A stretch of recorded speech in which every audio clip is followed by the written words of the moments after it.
اعوذ باللہ من الشیطان الرجیم بسم اللہ الرحمن الرحیم السلام علی الحسین وعلی علی ابن الحسین وعلی اولاد الحسین وعلی اصحاب الحسین۔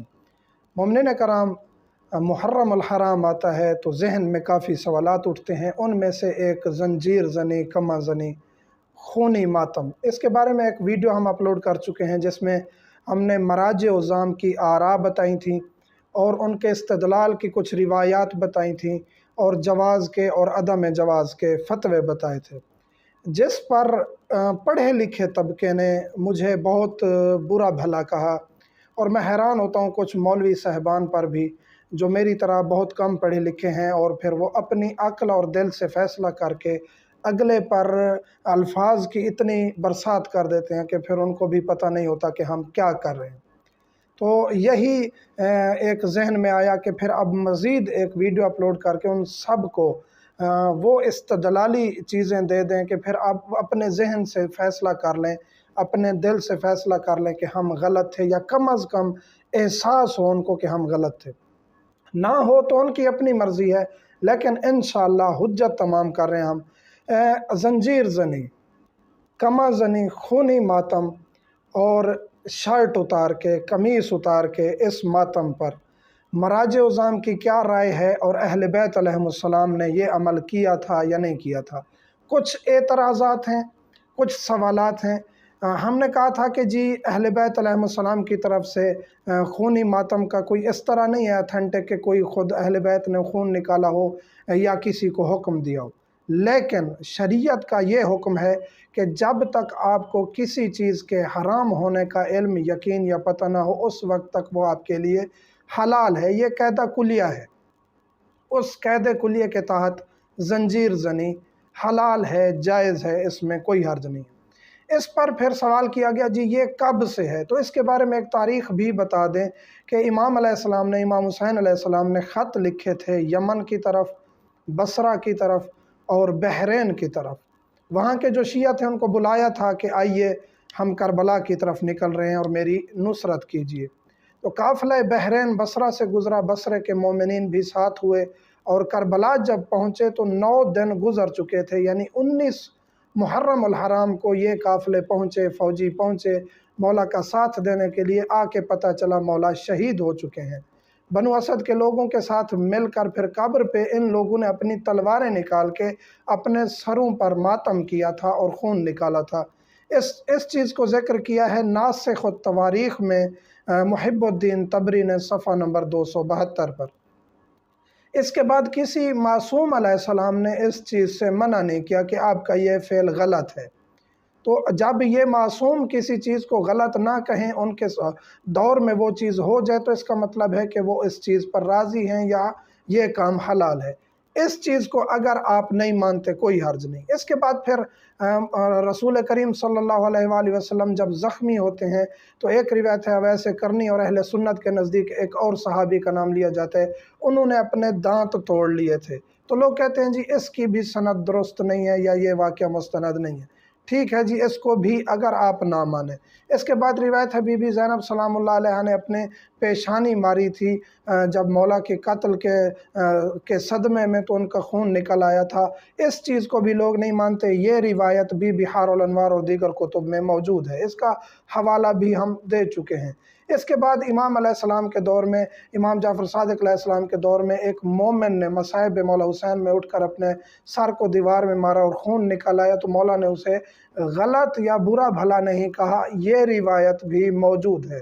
ان چیزوں کو آپ نہیں مانتے۔ یہ وہ چیزیں ہیں، وہ استدلال ہے جو مراجع عظام نے کیا ہے، اور انہوں نے اس جواز کی چیز کو کہ جواز جائز ہے، اس کو مد نظر رکھتے ہوئے یہ روایات بھی ہیں آپ پیش کی ہے۔ آپ اس چیز کو اگر نہیں مانتے، کہتے ہیں غلط ہے، مستند نہیں ہے، فلاں ہے فلاں ہے، اس کے بعد آپ سوال کرتے ہیں کہ جی اگر یہ امر محبوب ہوتا تو امام خود کیوں نہیں کرتے؟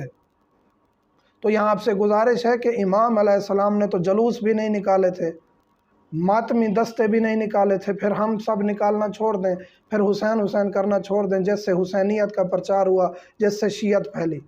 تو ضروری نہیں ہے کہ ہر وہ کام جو اہل بیت کریں وہی ہمارے لیے کرنا جائز ہے، باقی حرام ہو گیا، ایسا نہیں ہے۔ اہل بیت علیہم تو کافی عرصہ ظالموں کے شکنجے میں رہے ہیں، ان کے بس میں مجلس ہوتی کروا لیتے، نہیں تو گھر میں چاندہ صاحب کو پردے دار خواتین کو بٹھا کے مجلس کر لیتے تھے۔ اس کے بعد جی آپ کہتے ہیں کہ جی اس پر حرام کی دلیل نہیں ہے، لیکن شریعت یہ تو کہتی ہے آپ اپنے آپ کو نقصان نہ پہنچاؤ۔ تو ٹھیک ہے جی، اپنے آپ کو نقصان نہ پہنچائیں تو پھر ماتم کرنا بھی خود کو نقصان پہنچانا ہے، مجلس میں بھی جانا خود کو نقصان پہنچائے، کیونکہ وہاں دھماکے بھی ہو رہے ہیں، قتل و غارت بھی ہو رہی ہے، شیعوں کو مارا جا رہا ہے، اور خود مجلس پڑھتے ہوئے کافی خطبہ بیچارے ہارٹ اٹیک ہو جاتا ہے، وہ شہید ہو جاتے ہیں، تو ان کو مجلس پڑھنا چھوڑ دینی چاہیے۔ اسی طرح ماتم کرتے ہیں، خون تو نکل آتا ہے ماتمیوں کا، پھر ان کو ماتم بھی نہیں کرنا چاہیے، خود کو نقصان پہنچانا۔ تو ہر وہ چیز جو خود کو نقصان پہنچانے کے مترادف ہے وہ حرام نہیں ہے شریعت میں۔ جس طرح آپ حج پہ جاتے ہیں، حج پہ آپ گئے، آپ کو پتہ ہے بھگدڑ مچتی ہے ہر سال، اور سعودی حکام بھی بعض اوقات بندوں کو قتل کروا دیتے ہیں، جس طرح واقعہ ہوا تھا، کرینوں کے ذریعے ٹرکوں پر لاشیں ڈالی گئی تھیں، تو پھر آپ حج کرنا بھی چھوڑ دیں۔ تو ایسا ہر امر جس پہ آپ کو ضرر کا خدشہ ہو وہ حرام نہیں ہے شریعت میں۔ اور یہ وہ امر ہے حسینیت کا پرچار، جس میں اہل بیت علیہ السلام نے جائز قرار دیا ہے کس چیز کو، کہ آپ بکا بھی کر سکتے ہیں، جزا بھی کر سکتے ہیں۔ اور جزا کا معنی ہم بتا چکے ہیں، جزا سے مراد یہ کہ بال نوچنا، اپنے اوپر اپنے آپ کو مارنا پیٹنا، اس میں کوئی اشکال نہیں ہے، مولا حسین علیہ السلام پر آپ یہ کر سکتے ہیں۔ تو اس میں مراجع عظام کر فرماتے ہیں کہ جزا میں اگر خون بھی نکل آتا ہے یا آپ خونی ماتم کرتے ہیں تو یہ جائز ہے۔ یہ تمام چیزیں ہم نے ذکر کی۔ اس کے بعد بی بی زینب سلام اللہ علیہ کا مولا سجاد کو کہنا کہ آپ خود کو اتنا زیادہ تکلیف دیتے ہو تو آپ ایسا کیوں کرتے ہو، تو مولا کہتے ہیں میرے بس میں نہیں رہتا۔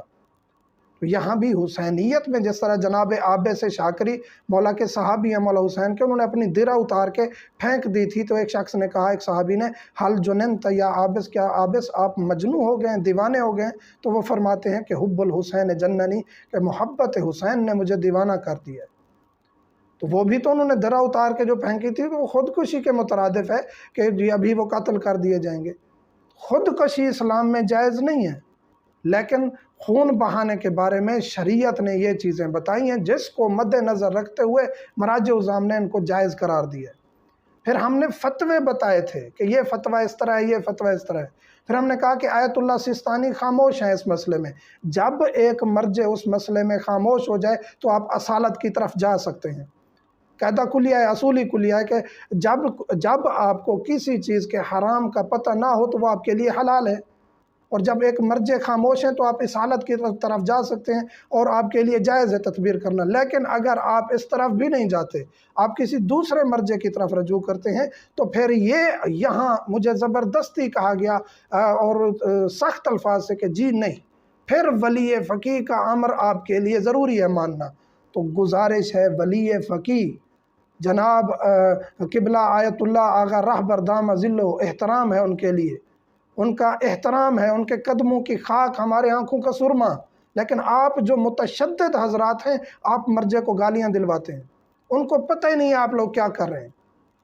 اور آیت اللہ ناصر مکارم شیرازی ان کے رائٹ ہینڈ مرجع مجتہد مسلم مجتہد جو ایران میں موجود ہیں، ان کا قول بتاتا چلوں، اور ان کی اوریجنل ویب سائٹ استفتاءات کی اس کا بھی لنک دے دوں گا، وہاں جا کے سرچ کر لیجئے گا۔ جو لتر اٹھا کے یعنی کہ جو چھترول کے لیے پھر رہے ہیں، جن کو کوئی مولوی ایسا ذاکر کوئی بھی مل جائے کہ جس نے کوئی ایسی بات کی ہے جو ان کے نظریات کے خلاف ہے اور اس کی چھترول وہ شروع کر دیتے ہیں، تو آپ کے لیے گزارش ہے آغا مکارم شیرازی کا فتویٰ پڑھیے۔ ان کے نزدیک سپریم لیڈر آیت اللہ خامنائی ولی فقیہ ہیں فقط ایران کے، کیونکہ ایران کی شورا لجنہ کمیٹی نے ان کو منتخب کیا ہے، اور ان کی ولایت جو ہے باقی ممالک پر نہیں ثابت۔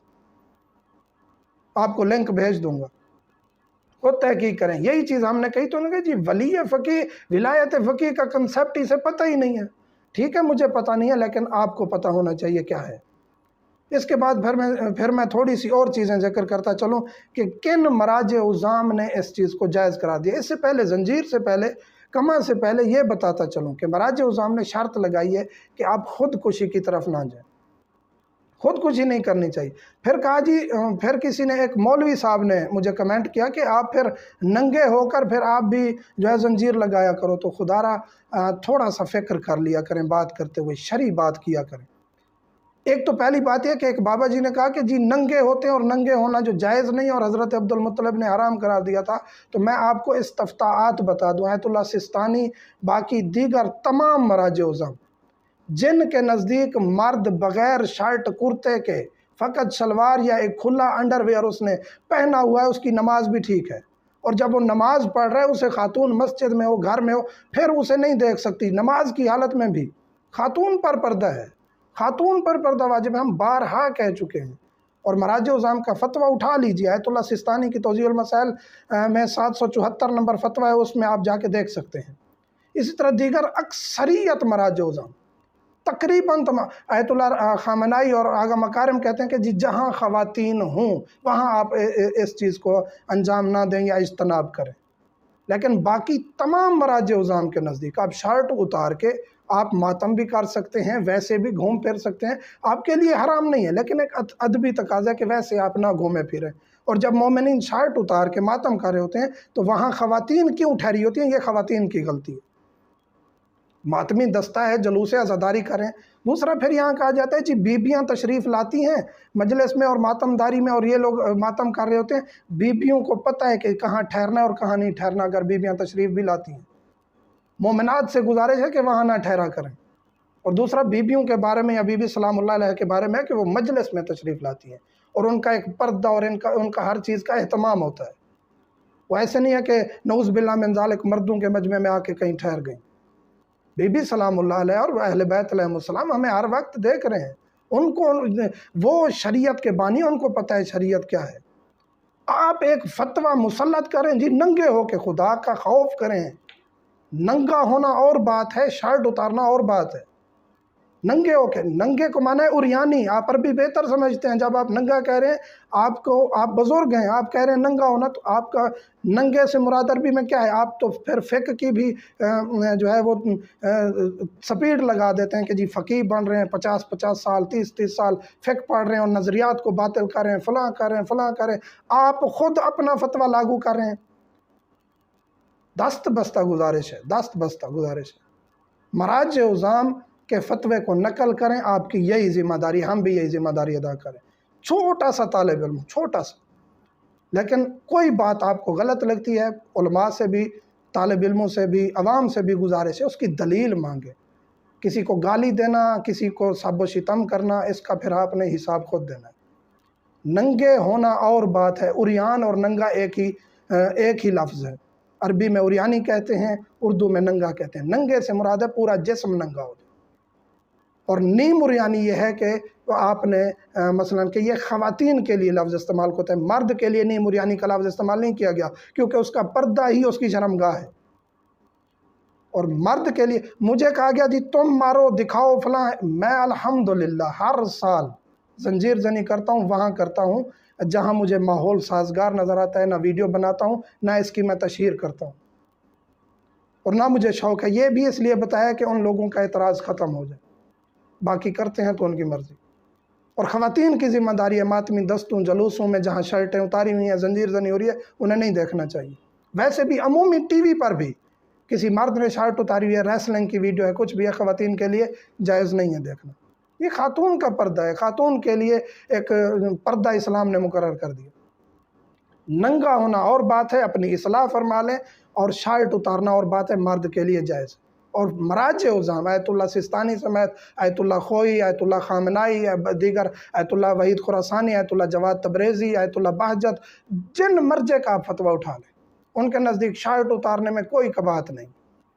آگے پھر آتے ہیں کہ جنہوں نے شرٹ اتار کے زنجیر زنی کو جائز اور بعض نے باعث ثواب قرار دیا، ان میں آیت اللہ وحید خراسانی ہیں جنہوں نے کہا جائز ہے، آیت اللہ تقی مدرسی ہیں، انہوں نے کہا جائز ہے، باعث ثواب ہے، اور ان کے بعد آیت اللہ حائری ہیں، آیت اللہ حائری نے جائز قرار دیا، آیت اللہ سید محمد صادق روحانی ہیں، انہوں نے کہا امر محبوب ہے، آیت اللہ سعید الحکیم ہیں، انہوں نے کہا جائز ہے، آیت اللہ بشیر نجفی ہیں، آیت اللہ حافظ بشیر حسین نجوی، انہوں نے کہا جائز ہے، باعث ثواب ہے، آیت اللہ سید محمد شاہرودی ہیں، محمود شاہرودی نہیں، سید محمد شاہرودی، انہوں نے کہا جائز ہے۔ اس طرح آیت اللہ امین مامکانی ہے، انہوں نے کہا جائز ہے۔ آیت اللہ لطف اللہ صافی ہے، انہوں نے کہا جائز ہے۔ اسی طرح آیت اللہ سید موسیٰ شبیر زنجانی ہے، انہوں نے کہا جائز ہے۔ یہ وہ مراجع ہیں جنہوں نے کہا جائز ہے۔ اس کے علاوہ بھی ایک طویل فہرست ہے مراجع عظام کی جنہوں نے کہا جائز ہے شرٹ اتاریں۔ شرٹ اتارنے پہ تو کوئی اعتراض ہی نہیں ہے مراجع عظام کو، کیونکہ ان کا فتویٰ ہے جائز ہے، چاہے وہ نماز میں ہوں۔ آپ ایک نماز پڑھنی جائز ہے شرٹ اتار کے، چاہے وہاں خواتین ہی ٹھہری ہوں، ان پر ضروری ہے کہ وہ اپنی نظریں ہٹا لیں، تو آپ اس چیز سے روک رہے ہیں، میں حیران ہوتا ہوں۔ جب اس کے لیے نماز پڑھنی ہی جائز ہے، ایک واجب امر، ایک عبادت جائز ہے، ٹھیک ہے، اس کا ادبی تقاضا ہے وہ پورا لباس مرد پہنے، لیکن اس کے لیے نہ حرام ہے شرٹ اتار کے نماز پڑھنا۔ اور ویسے بھی مومنین اور جو نوجوان اکثر سوال کرتے ہیں، جی ہم مزدور ہیں، مزدور طبقہ ہیں، فیکٹری میں ہوتے ہیں، کہیں بھی ہوتے ہیں، ہم نے شرٹ نہیں پہنی ہوئی یا بنیان میں ہے، نیچے سے ٹراؤزر پہنی ہوئی، نماز پڑھ سکتے ہیں؟ بالکل پڑھ سکتے ہیں، نہ مکروہ ہے نہ حرام ہے۔ یہ ایک شرعی حکم ہے، شرعی فتویٰ ہے، اور خدا را سختی شدت کو ختم کرے۔ ہمارے پاس ایک راستہ ہے، اہل بیت علیہ السلام نے بتا دیا، ہمارے بعد علماء حجت ہیں، مراجع عظام، ہمارے پاس ایک بہترین گلدستہ ہے ہمارے پاس، ان سے ہم رجوع کریں اور اپنے مسائل کا حل تلاش کریں۔ تو یہ مراجع عظام کا فتویٰ قمیص اتار کے جائز ہے، کمر زنی زنجیر زنی جائز ہے، جن مراجع عظام نے جائز قرار نہیں دی ان کے مقلدین نہ کریں۔ آیت اللہ خامنائی انہوں نے روکا ہے، آپ ان کے مقلدین اس کو انجام نہ دیں۔ آیت اللہ خامنائی رابر کے علاوہ ناصر مکارم شیرازی نے اس سے روکا ہے، اس کو انجام نہ دیں۔ اس کے بعد نوری حمدانی، آیت اللہ نوری حمدانی نے اس سے روکا ہے۔ ان کے مقلدین اگر ہیں تو ان کو چاہیے کہ وہ نہ کریں، کیونکہ ان کے مراجع عظام نے اس کو جائز قرار نہیں دیا۔ باقی ولی فقیہ کا بھی ہم بتا چکے ہیں، ولی فقیہ کا فتویٰ حجت ہے ایرانیوں پر یا ان کے مقلدین جو دنیا میں موجود ہیں۔ باقی ہم مقلد ہیں آیت اللہ سستانی کے یا جو دیگر مراجع عظام کے مقلدین ہیں، ان کے لیے ولی فقیہ کا حکم ماننا واجب نہیں ہے۔ ولی فقیہ نے حکم دیا، میرا حکم ہے آپ لوگ آ جاؤ اور شام میں جہاد کرنا ہے، آپ پر واجب نہیں ہے جب تک آپ کا مرجع آپ کو حکم نہ دے۔ جو ناراض ہوتے ہیں انہیں پھر گزارش ہے ان چیزوں پر غور و فکر کریں تاکہ آپ کو پتہ چلے کہ کیا کیا ہے اور کیا کیا حقیقت ہے۔ مومنین سے ملتمس ہوں، دعا میں یاد رکھیے گا۔ والحمدللہ رب العالمین۔